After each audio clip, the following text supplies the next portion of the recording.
بسم اللہ الرحمن الرحیم۔ السلام علیکم ورحمۃ اللہ وبرکاتہ۔ سامعین، معراج کا موضوع ہے ماہ سفر اور اسلامی تعلیمات۔ سامعین، اسلامی سال کا دوسرا مہینہ سفر المظفر ہے۔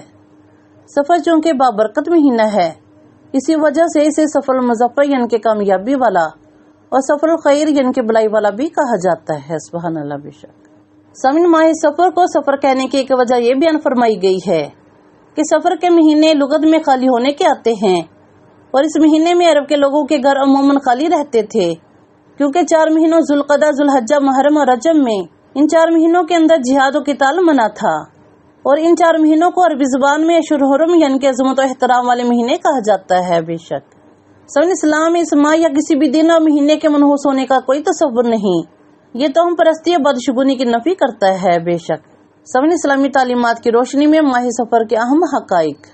سامعین، زمانہ جاہلیت کے عرب ماہ سفر کو منحوس سمجھتے تھے، اسلام نے اس عقیدے کو یکسر مسترد کر دیا، اور نبی کریم علیہ الصلوۃ والسلام نے ارشاد فرمایا کہ کوئی بیماری معتدی نہیں ہوتی اور بدشگونی لینا جائز نہیں۔ بے شک سامعین، زمانہ جاہلیت میں لوگ اسے منحوس اور آفتوں کا مہینہ سمجھتے تھے کہ جس کی اسلام نے سختی سے نفی کی ہے، اور نبی کریم علیہ الصلوۃ والسلام نے ارشاد فرمایا کہ ماہ سفر میں نحوست کا کوئی وجود نہیں۔ بے شک اور سامعین، اسی طرح سنن ابو داؤد کی حدیث مبارکہ میں حضرت عبداللہ بن مسعود رضی اللہ تعالیٰ عنہ سے روایت ہے کہ نبی کریم صلی اللہ علیہ وسلم نے ارشاد فرمایا، بدشگونی شرک ہے، بدشگونی شرک ہے، بدشگونی شرک ہے۔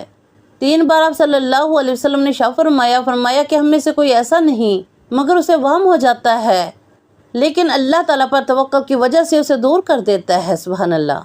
سامعین، بخاری شریف کی حدیث مبارکہ میں ہے حضرت سیدنا ابو ہریرہ رضی اللہ تعالیٰ عنہ سے روایت ہے کہ نبی کریم صلی اللہ علیہ وسلم نے ارشاد فرمایا کہ مرض کا لگ جانا، نحوست، الو اور سفر کچھ نہیں، اور جزامی سے اس طرح بچو جس طرح شیر سے بچتے ہو۔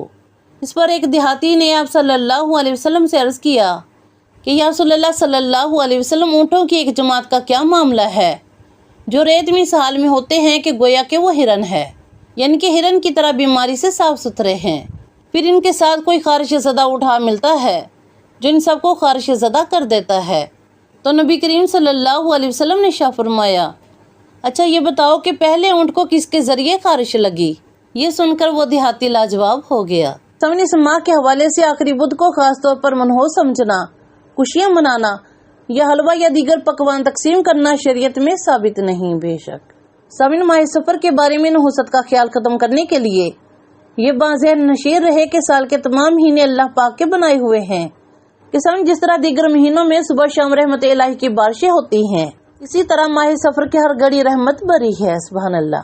البتہ اگر کوئی اس مہینے میں اللہ پاک کی نافرمانیوں میں مشغول رہے اور پھر کسی مصیبت میں گرفتار ہو جائے تو یہ اس کے گناہوں کی نحوست تو ہو سکتی ہے، مگر اس مہینے سے اس نحوست کا کوئی تعلق نہیں ہوگا۔ بے شک سامعین، اسلام میں اس ماہ یا کسی بھی دن اور مہینے کے منحوس ہونے کا کوئی تصور نہیں، یہ توہم پرستی اور بدشگونی کی نفی کرتا ہے۔ بے شک سامعین، آج بھی کچھ لوگ اس مہینے کو منحوس بلکہ آسمان سے بلائیں آفتیں نازل ہونے والا مہینہ سمجھتے ہیں، اور اسی وجہ سے اس مہینے میں خوشی کی بہت سی تقریبات کو منحوس یا معیوب سمجھتے ہیں، جبکہ اسلامی اعتبار سے اس مہینے میں کوئی نحوست وابستہ نہیں۔ بے شک سامعین، اسی وجہ سے حدیث مبارکہ میں اس مہینے کے ساتھ نحوست وابستہ ہونے کی سختی کے ساتھ ترتیب کی گئی ہے۔ بے شک اللہ پاک ہم سب مسلمانوں کو اس مہینے کا ادب احترام کرنے کی توفیق عطا فرمائے، اور ہم سب کا خاتمہ ایمان پہ فرمائے۔ اللہم آمین۔ دعا میں یاد رکھیے گا۔